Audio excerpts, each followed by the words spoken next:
Goeiemôre almal, so lekker om weer saam met julle te wees. Ons het pastoor Anthony by ons gehad Sondag en hy het gepraat oor Jona.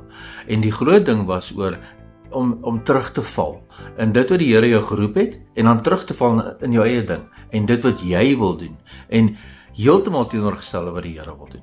Hoeveel dinge in ons lewens doen ons nie so nie. Hoeveel keer doen ons eie dinge en sê nee, maar ek gaan dit doen. En baie keer is dit sonde, baie keer is dit net ongehoorsaamheid, baie keer is ou net jy is nie seker wat om te doen nie, dan doen jy niks. En die woord van die Here is daar om ons te leer, ons te lei en ons te rig en die Heilige Gees is daar om ons te help. Maar ons is baie keer so neutraal en doen ons eie ding. En die Here wil ons met vorentoe gaan. Ek lees vir ons uit Jona 1 vers 1 en dis waar die Here vir Jona die opdrag gegee het om te gaan. En die woord van die Here het na Jona seun van Amittai gekom.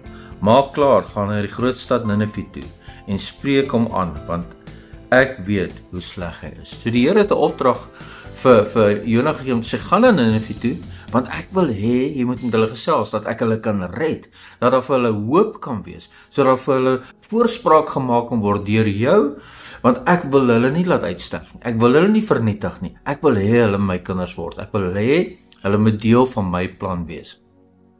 Maar ons weet wat Jona gedoen het. Hy het deel in die teenoorgestelde rigting gegaan. Op die einde van die dag moes hy ingesluk geword deur 'n vis en 3 dae daar wees om weer uitgespoeg te word en sê, maar Here, sorry, ek sal u plan gaan uitvoer. Kom ons dink aan vandag en waar ons staan met ons saak met die Here. En dit wat ons doen, doen jy wat die Here wil hê jy moet doen? Is jy in die roeping wat die Here wil hê jy moet wees? Het die Here jou geroep vir 'n rede om sy koninkryk te laat groei? En ons groot opdrag is gaan en maak disippels. Doen ons dit? Is ons betrokke? Doen ons wat die Here vir ons wil hê ons moet doen? En of het ons teruggeval? Het ons bietjie terug gaan sit en op ons laure gaan sit en dan sê ja, nee, ek voel fyn hierso.